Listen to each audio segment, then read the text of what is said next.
fans. I am Snickers. This is Mean Snack. This is Snick Snack Sports, bringing you the Mansfield, Pennsylvania State University Fantasy Football Podcast. How you doing tonight, Nate?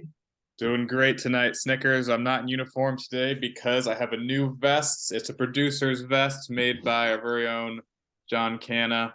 It says Snick Snack Productions. It's very cool. I think he may be trying to bribe some favors for next year, but it's not going to work because I have no power here. No, that's a very, very suave jacket there you have. Thank you very much. How are you doing tonight? Doing great. You got some great news about the league finally being over, and we have a champion. We do have a champion, as I'm sure you are all aware. Katie Adams is the champion. She prevailed over Shane, which gave Snickers just a couple more points to end the year. We'll get into that in a little bit. But Katie went from second place to first place, kind of a low-key rise to power here. Let's take a look at the matchup. Let's see. If we look here, that's not it. We will see that the game was actually very interesting. We know that there was this cancellation that occurred on the Monday night game, of course, with Damar Hamlin. Thank goodness he's doing all right. But because of that, Katie had two players who did not score any points.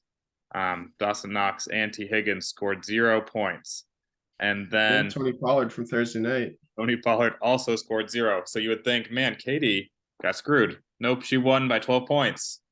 And Shane, meanwhile, had no players impacted by any of these things. No injuries, no nothing. I mean, some of these players may have come out in the middle of the game, I'm not sure. But really, he was just killed by Dalvin Cook and Saquon both not having a great game. Danny Dimes couldn't carry his team. And that was that. Yeah, and I mean, this was really surprising. Shane was trying to be a gentleman and say that we could throw someone else in for Tony Pollard, even though he got played when he shouldn't have been played. But Amari Cooper had his first legitimate road game big score here. His highest before this was, I think, 6 points, and he got 27 this week. Obviously, Austin Eckler doing Austin Eckler type things against the Rams in the Battle of LA. Pat doing his thing, and the rest of her team, doing pretty well despite every situation that was going on. Yeah. I mean, she really has had a couple of players all go off. That's all she needed, and that's what's been happening all year. And so, as we'll see, she just ended up being a mean drafter this year, unmatched. But now if we look at the playoffs in general, our commish put together this nice final standings for us, which is going to be telling us the draft pick number. This actually worked a little bit differently than I was expecting, because it seems to be it is rewarding if you did well in the toilet bowl, and it's actually penalizing if you did well in the season. So it's a kind of mix of the two methods. Yeah, I mean, I kind of liked it overall. I think it should be something like what the actual NFL draft is, that the Chicago Bears are picking first overall because they're the worst team. But if there was, a way for, the Bears to be playing the Steelers or something like that, and the Bears could possibly get better draft position because of that, that could be interesting. But I mean, obviously, I like how it turned out. I ended up with number 1. But and just to clarify here, that doesn't mean you get the first pick, right? That means that you choose what your pick's going to be first. That could be I do believe so. Yeah. Do you have your eye early on? Because you did end up in 7th place, which was the winner of the toilet bowl. So congratulations. I did terrible in the toilet bowl and actually dropped 3 places. We probably swapped more or less. Yeah. But do you have your eye on which pick you're going to be taking? It's tough. I mean, we're going to be looking at, Christian McCaffrey, Derrick Henry, Austin Eckler, all the same guys, or not all the same guys. JT is definitely not going to be the number 1 overall pick next year. But if Christian McCaffrey is looking really good coming into August there, I might have to stay at 1 if I really think I can get some good value at, 7, 8, 9, then that's where I'm probably going to be going. But we'll see when the new season comes up. Yeah, all those middle. I think every year it seems like the most advantageous position is somewhere between like fourth and eighth, and it varies. And so it is going to be kind of seeing how many key running backs are. It seems like the running back dominance in the first round is kind of waning a little bit, which I think pushes the draft pick that's better a little bit back. Maybe Yeah. get some of I those. mean, if I can get Justin Jefferson at fourth and I know that's guaranteed, that's seems like an easy pick for me. Right, right. Yeah, maybe it's the most desirable pick is where you get that best wide receiver. Um, so it'll be interesting, some interesting strategy this year. Um, and then so yeah, we had Katie in first. Shane did come in second, as we know. Now this game was very impacted by the cancellation, but um, there's just that's how it comes out. And so Kyler did get third to Kyle's fourth, Ducky fifth, and Matt sixth to round out the playoff teams. And you won the toilet bowl. You beat mid-tier Nick. Then we had Kenny, me, Carson, and then last place was John, who actually had a surprisingly strong season and just couldn't pull it together in this last round. So there we go.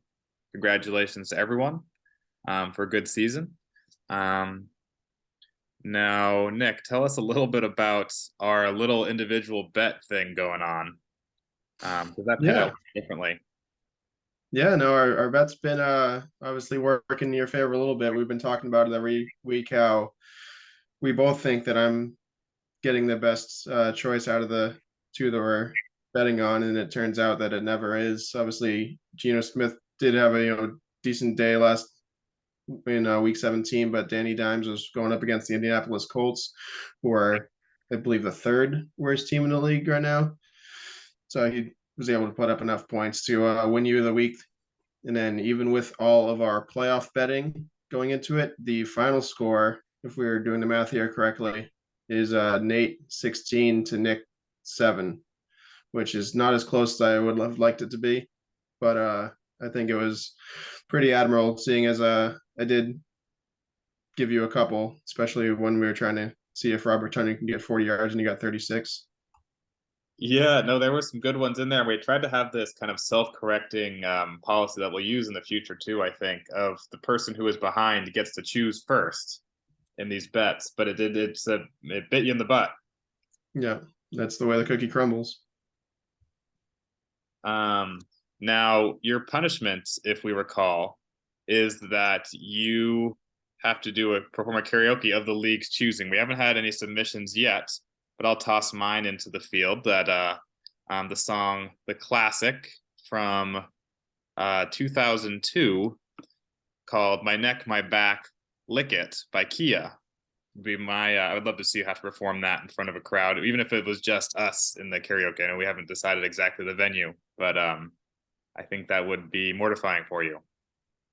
Yeah, I mean, I definitely don't know the words to that one. I'd have to look it up. But if we are doing it in public, one thing to keep in mind is they have to have it in their file in order to have it be played, which I think helps me a little bit because the worst you can possibly get if they don't have, every song that you can think of under the sun is, Barbie Girl or something. So Yeah, no, Barber Girl wouldn't be too bad. I think that would actually be fun, which is not the goal here. I think this song was a pretty big hit at the time, so I think there's a good chance it is a little bit not for the kids, and so there's that. But some of these places I think will have it. We'll see. We'll see. yeah, my goal is going to be to rock the song no matter what it is. So I'm Absolutely. semi looking forward to it, I'd say. Just depending on exactly what the song is. I think you probably get final say depending on who puts in, submissions into the chat here. But Yeah, I mean, if people are active in voting, I will respect the vote. But if we're not getting a lot of participation that way, then ultimately I will have a lot of say, which you may not want. So, people, if you feel bad for Snickers, you may want to get in the polls. We'll also send out a message about that. And then just a brief bit of news here. I know that we've all been following the um, Damar Hamlin situation, and tell us about what you know about it most recently, Nick. yeah, I mean, all good news basically since Wednesday after his injury. He got off the breathing tube. He was talking to his family, holding hands. He called the Buffalo Bills in a meeting and said they loved you guys, flexed on him, and he flew back to Buffalo. he was getting tested. He is watched the Buffalo Bills game. Unfortunately, they destroyed the Patriots, but he was basically live tweeting throughout the whole thing and enjoying it. And just today, he is being sent home from the hospital. He's back home with his family at his house. Sean McDermott says, "Come to the practice facility whenever you want." Obviously, they're gonna embrace him as much as they can there. And the other good news, I don't know if everyone knew this, is because he's a second year player and he got placed on IR, he's only supposed to get half his contract paid. But the Bills worked with the NFLPA and they're getting his full contract paid. I had not heard that part, so that is a kind of an uncommonly generous thing. I think that a lot of times these big businesses don't do that kind of thing, but it sounds like they've been trying to do the right thing here after kind of bungling it at the beginning. Exactly. And it's speaking of uncommon generosity, his charity that he had for a couple of years when he was in college, when he was trying to help raise some money for kids, had a goal for $2,500. As of a couple of days ago, last check, there was over $8 million in donations in there. So that's all, great news for Damar Hamlin and his charity and all the kids.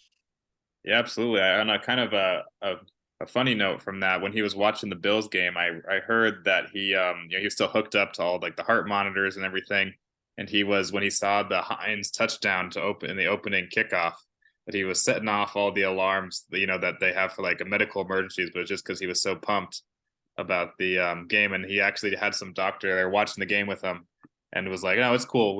This isn't an emergency. You're just what happened when you're excited." So that was kind of a cool moment. Yeah. But yeah, I think the future for his career is a little up in the air, but he is having a pretty remarkable recovery so far. Yeah, no, definitely great story of people coming together overall.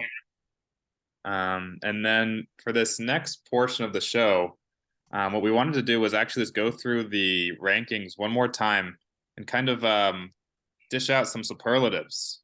And so we'll start with Katie. Where do you have Katie at for this year? Yeah, so like you're saying, we got awards for everybody. Going to be able to take them home metaphorically, and Katie Adams won the Best Drafter award. I think that might be one of the more self-explanatory ones. We'll have some more fun ones coming up, but overall, she was not huge in the waiver wire. She put in a lot of, picked up a lot of guys after the bidding process was complete. She did have a very good team overall, running backs and wide receivers, and obviously Patrick Mahomes, and she had a good kicker for all the whole season here. So I think Best Drafter award fits Katie there pretty well. Yeah, she actually finished the season with the fewest number of roster transactions, 6. I think we highlighted that like with 10 games through, so she actually had 0. So you did pick it up there at the end, I think, when she had a little bit of a lighter workload. But yeah, her drafting was incredible there. No one could have made the Tony Pollard call, and I doubt she claimed that she could have, but it just really worked out. Yeah, and second, an award I'm very excited to share is Shane Roy getting the Cincinnati Bengals award for coming out of obscurity. Hasn't been in the playoffs very much in the last few years, and he got second place. So that's always, good. Zach Taylor, Joe Burrow coming back from injury, and we actually looked it up. Shane got 11th place last year to second place, so he's by far the most improved player that we have in our league this year. Wow, yeah. That is certainly significant, and it does really mimic the Bengals in a lot of ways. It was an impressive year for my rival. I have to give it to him. It's probably one of his last successful years. So, yeah. But who do we have in third place there, Nate? What's the award we're giving him? Third place, we have Kyler, and we're giving him the Sports Illustrated Swimsuit Edition Award for having the most tight ends, if you catch my drift. He had often rostered 3 tight ends. He was constantly playing at least 2 in his starting lineup for some reason, and just in a very unusual move. I'm not sure that it helped him, but he came in third place. So Sports Illustrated Swimsuit Edition, known for its tight ends. So will be Kyler's team and going down in history. Yeah, I mean, for whatever reason, he never seemed to lose whenever he was playing Kyle Pitts and Taysom Hill at the same time, even though they scored a combined 3 points. But yeah, it's definitely very strange. I think maybe he could have, made the finals if he, played less tight ends. Who knows? And then in fourth place, we have Kyle with the Vampire Bat Award. You could also call it All Bark, No Bite. His team looks scary every week. We were talking about how scary his team was, how we felt bad for the teams playing him. And yeah, he did well. Fourth place isn't nothing to shake a finger at. But ultimately, I think his team didn't come through in a lot of situations where you thought it would. I know in the last week of the season here, it was just for um, third place, but he scored 39 points, which is the lowest of the whole season. It was a little bit of a weird week. He had some players in the canceled game, but his team really shot the bed in some situations that were surprising. So Yeah. therefore, more harmless than met the eye. No, I mean, yeah, like you said, vampire bats are, scary. People get afraid of bats. They're afraid of the dark, but when you find out they can't really bite you, their teeth aren't that big and they're blind, they're actually not very scary at all. Which brings me to the next contestant here. Ducky got the award for the most name changes award. Obviously, they're all Chris Olave themed, but I think we went through and he had probably won it every single week, seeing what Chris Olave was doing that week. He was going, grocery shopping or whenever he was, taking a bye week. I don't remember all the names that Ducky had there, but he definitely had the most, I think, ever in a season in this league. And so that was pretty impressive. Yeah, and I did love the just the story being told about the Olive Man, kind of one of my favorite player nicknames that I've seen in a while too. Just because Ducky thought that his name was pronounced Olave at the beginning, which then he was thought we told him all made fun of him. No, it's not Olave, and he goes, "Oh, I guess it's Olive." Like, nope, that's even worse, I think. And Yeah. then the Olive Man was born, and his season was one of ups and downs. I think he could have also easily been given the kind of comeback king award because he was easily the worst team for the first 6 weeks ish of the season. Yeah. No, he definitely came back there. But to round out the actual playoffs there, what award are we giving to Matt this year? Matt is the luckiest player award. I think this has been a theme all year of just that he was often in the very top of the league. He finished in sixth because of difficult playoff performance, but he only had 1,480 points on the year. Um, and meanwhile only had 14-19 against him. Now that was the lowest of any playoff contendant, and actually two teams, including mine and Kenny's, also had more points than him who did not make the playoffs. And so he kept winning these games where he would score like 70 points. I think one week he won. He was winning with 80 points. And just got very lucky that way. Now, he did beat me twice this year, and both were well-earned victories, but a lot of his victories were not. Yeah, no, that was very interesting. I think one of the week 4 or 5 I played him, and he won by like just a couple points, which we usually go back and forth. We usually play each other twice a year as well. And I came back in week 13 or so, second to last week before the fantasy playoffs started, and I actually blew him out, which was very strange because that was my only win in the last 5 or so weeks in the regular season there. But yeah, you would say defense wins championships, or at least gets you sixth place, right? Yeah, and just as a quick aside here, because I pulled up some standings, I'll show the broadcast. But I was looking at the final standings in the ESPN leagues. They have some interesting new stats that weren't there all year about points for per game, points against per game. And Matt, actually, you can see the luck panning out here that he still had a pretty okay differential each week. He won by 4.4 points, which means there were some slim victories, but they weren't that different than Nick's and Kyle's and even Kyler's. One thing that stood out to me here, your average loss was 21.2 points, or not average loss. Your average game was that you lost by 21.2 points. That is some bad luck. Yeah, I think you probably had the biggest win over me this year. I think you were like 130 to my like 65 or something like that. That definitely brought the statistics down. But yeah, I mean my scoring, I guess 94.8 points a game is more like 86, 87 points, I felt like for most of the year. So it was definitely down year offensively for me until the playoffs started. Yeah, it's kind of a weird year where the balance you can see we have actually it's not split 6 and 6. We have 8 teams in the green in terms of point differential and 4 teams in the red. And I think a lot of Hmm. that came down to people were hammering on you. Yeah. You didn't have the lowest points in the league at all, but you still were losing by the most. Yeah, by far the worst defense this year, which is not my characteristic. I usually have one of the better defenses. Um, so then that actually um, now we have your team to talk about, which was a kind of a contrast to all of that. Yep, we're calling it the Too Late to the Party Award, which is a award given when someone does very good at the end of the year, even though they didn't make the playoffs. In all of my ESPN leagues, I think I played 9 games and only lost one of them. But in this league, yeah, I went 3-0 in the playoffs. That's how I got to the toilet bowl crown here. But didn't really win enough in the regular season. Obviously, I got three. That's crazy to think. I'm thinking of out loud right now. Three quote unquote playoff wins and 4 regular season wins, which is not the way you want to do that. Yeah, your team caught fire at exactly the wrong time. But actually, probably kind of maximized your standing that way. Those 3 wins would have gotten you less far had they occurred in the season. Then you lost out in the playoffs, you would be in last place. So, Yeah, no, I completely agree. I would say it's all part of my plan. A 1 year rebuild. and then we had Nick Adams. This is an award that may not repeat itself next year, but he won the Best at Candyland award for obvious reasons. He has the strongest record in Candyland in the whole league. In fact, he's the only one with a win at all in Candyland. Stole my heart out in a gripping game for those who saw it, where he was. I had the victory was a couple spaces away from me, probably 3 times in that game, and always was devastated. And he would just sneak right back in and finally got there. So his skill in Candyland is unmatched, and for that reason, he will forever have that award.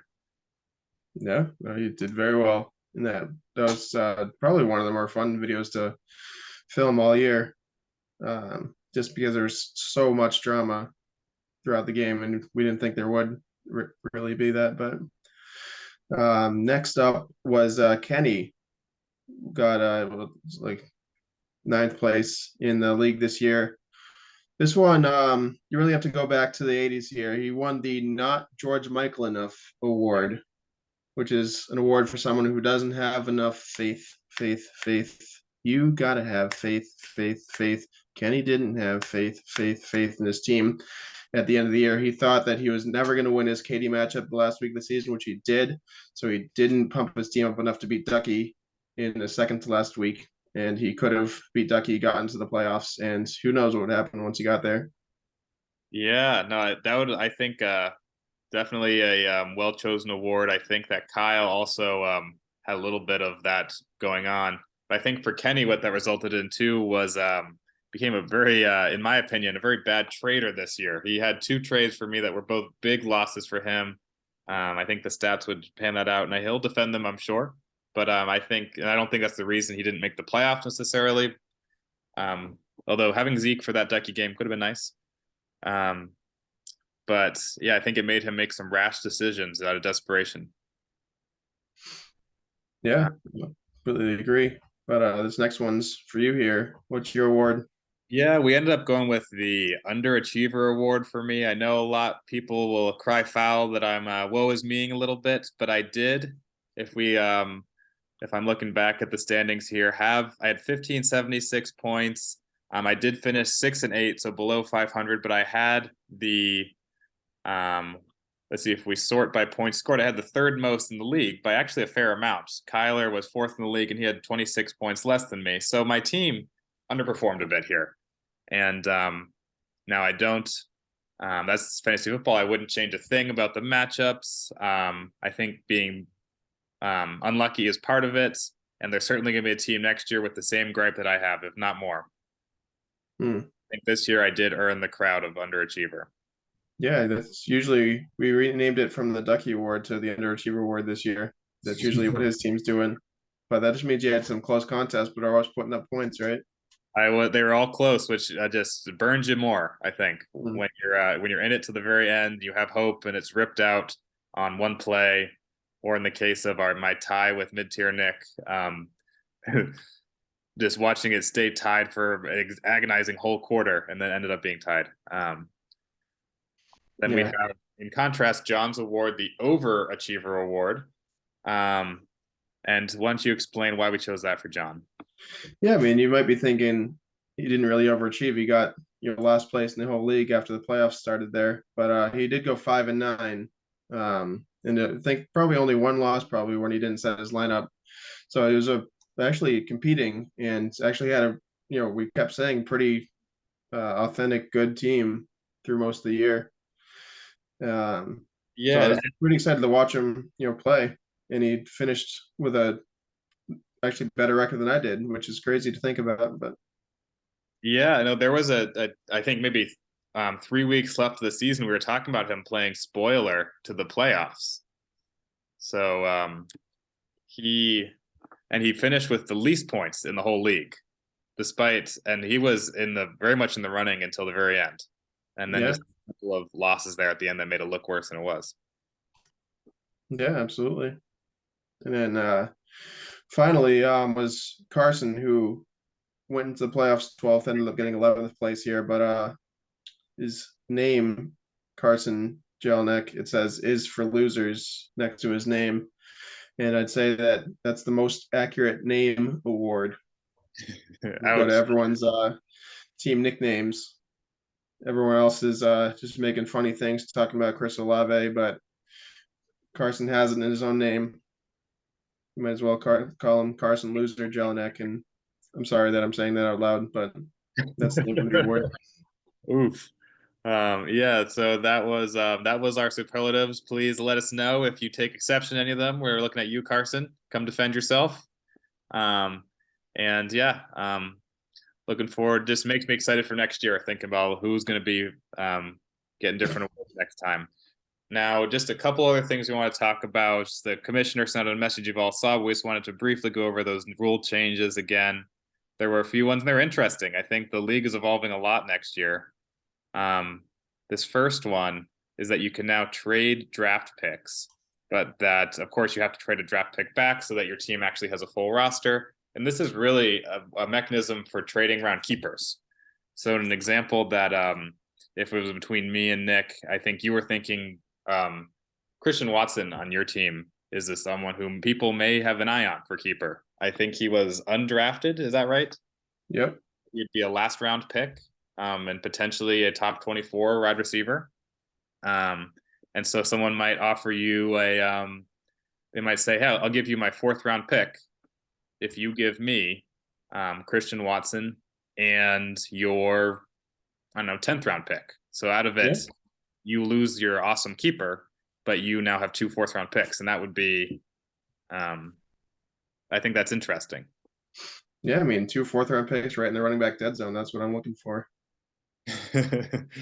I don't know. Yeah, it's going to be. I think there's going to for people who chose to go on this path, it's going to be hard to figure out exactly the worth of different players. Like having 2 picks in early round feels really powerful, but it's there may be keepers out there that are worth it.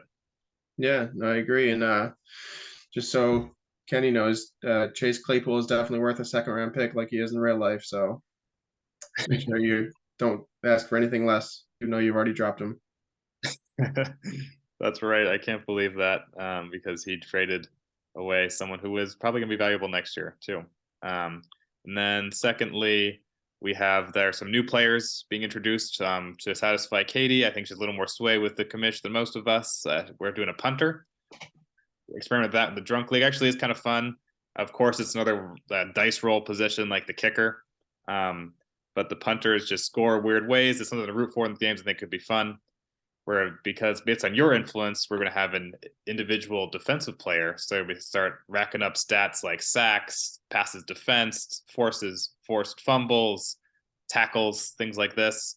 I think we're thinking that probably linebackers are going to end up being the most important position, maybe most drafted here. There's only going to be 12 players. Yeah. So it's going to Yeah. be From what I remember when we used to do the IDP league is it was like outside linebackers who get like 10 plus tackles a game are the highest picks. And then any cornerbacks that you think are going to be able to get, 7, 8, 9, 10 interceptions in a season, those are really high picks as well.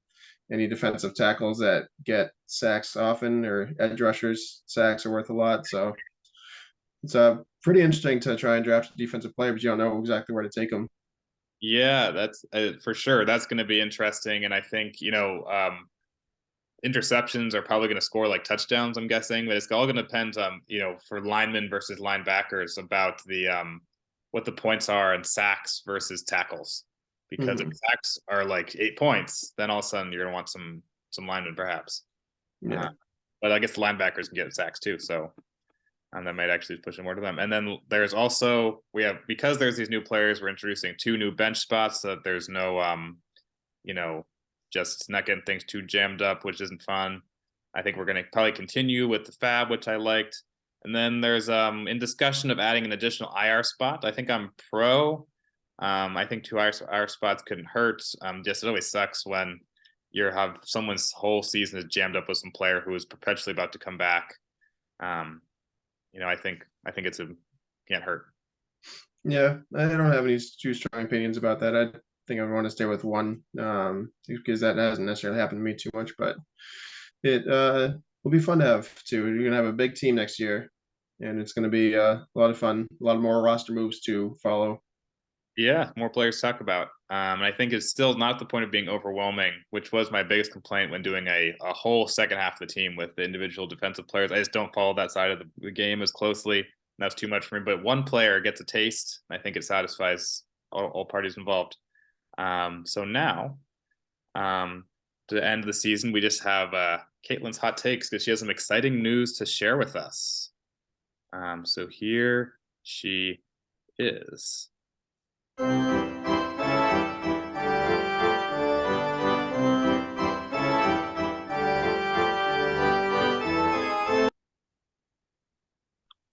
All right, welcome, Caitlin. It's this season's last segment for Caitlin's hot takes, and I hear you have some exciting news to share with us all. I do. I'm in my Renegades gear right now, and we got a personal email from Molly Goodwin, owner of the Boston Renegades. Hi, Caitlin, Nate, and Nick and the team at the Snick Snacks Sports Podcast. Thank you for supporting Heather and your kind donation to the Boston Renegades. Hope to see you at a game. Happy New Year, Molly. Wow, that's very nice from the owner or Yeah, and the Heather Renegade. Marini herself was CC'd on the email. The star player. Yeah. There we go. So they've been looking for us in the podcast crew out there.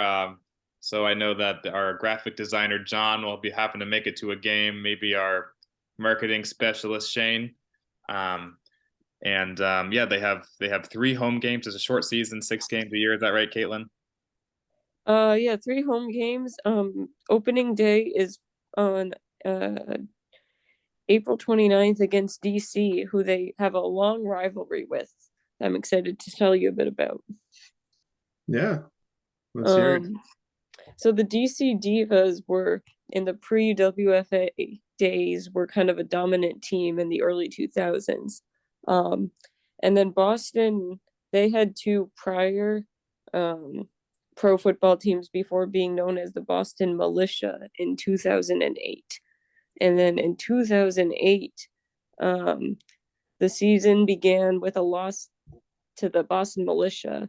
And then that ended the Divas' 32-game regular season winning streak. I'm quoting Wikipedia right now. So that was devastating to the Divas, obviously. And then in 2009, the Divas made a comeback. But then the Militia won the national championship in 2010. Wow. Yeah, and then in 2015 and 2016, the Divas were champions. 2015 was the first year that Boston was known as the Renegades. But then the Boston Renegades have been the champions 2018, 2019, 2021, and 2022. In 2017, the Divas had some tough retirements that they were dealing with. So they haven't quite rebounded from that. Yeah, I mean, I remember that like it was yesterday. It really hurt growing up watching the Divas fan. But yeah, I'm very excited to go some Renegades games this year. Sure. So I think our ice cold take is that the Renegades are going to win this year. against the Divas in opening day. But we'll have to see if the Divas can, recover their team, bring back the glory days. Yeah, and just a quick fun fact, I don't think I even shared with you, Caitlin, but I was looking at the roster for the Renegade, Nick, and someone we went to high school with, one of the shot putters, is a star player on the Renegades now. I can't Oh, remember, yeah? her name, but if we looked it up, we'd find her. I guess do a good service. Should have looked it up before the show, but I just thought of this now. And so there's some locals on these teams, and they're kind of getting some national recognition, which is very cool. Very nice. Bringing that to all of our attention, Caitlin. I think the Renegades certainly deserve more attention from the Patriots and just football fan crowd in general. Yeah, can't wait to wear my Renegade colors to the game. Hope you guys, come out to support. Yeah, no, thanks for joining us. And then we want to just thank everyone for a great year of tuning in to us. We had a lot of fun doing this podcast, and I think Nick, we were thinking about doing this again next year, perhaps, and maybe check in a little bit during the off season. No specific plans yet, but we will be listening to suggestions and hopefully bring you something that'd be fun for everyone to be involved in again. Yeah, we're definitely very interested in coming back next year. I know it's had a lot of positive feedback from people in our league and then people on YouTube that don't even know exactly who we are. It's been a lot of fun. So yeah, stay tuned for probably one of the next videos is going to be a video of me singing karaoke, and there'll be some other off-season content to check in, look forward to, and see you guys all on a regular basis next August here. Yeah, have a great off season, everyone. Take care.